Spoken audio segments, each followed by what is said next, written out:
తిరుమలలో మరో భారీ స్కామ్ బయటపడింది. ఇప్పటికే లడ్డూ నెయ్యి స్కామ్, పరాకవాణి స్కామ్ ఇవి సరిపోదు అన్నట్టు కొత్తగా సిల్క్ దుపట్టా స్కామ్. అది స్వామివారి కొండ అనుకున్నారా, లేకపోతే పాములు ఉండే పుట్ట అనుకున్నారా?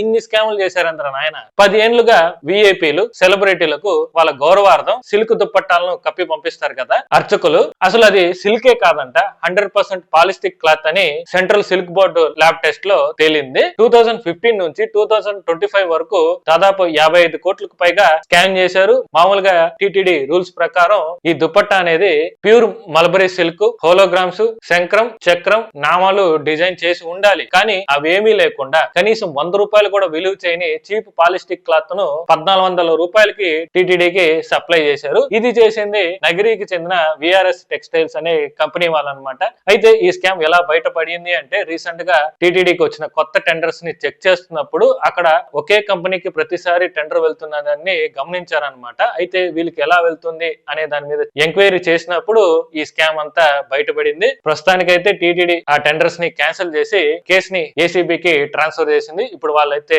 ఇన్వెస్టిగేషన్ అయితే చేస్తున్నారు. ఇలా పుట్టలో పొగబెట్టగానే పాములు బయటకు వచ్చినట్లు స్కాముల మీద స్కాములు, స్కాముల మీద స్కాములు బయటపడుతున్నాయి. ఇంకెన్ని స్కాములు బయటపడతాయి అనేది చూడాలి. సో దీని మీద మీ అభిప్రాయం ఏంటో కామెంట్ చేయండి. ఇన్ఫర్మేషన్ వస్తే ఒక లైక్ చేయండి. ఇలాంటి ట్రెండింగ్ అప్డేట్స్ కోసం పగడాల జంక్షన్ ఛానల్ సబ్స్క్రైబ్ చేసుకోండి.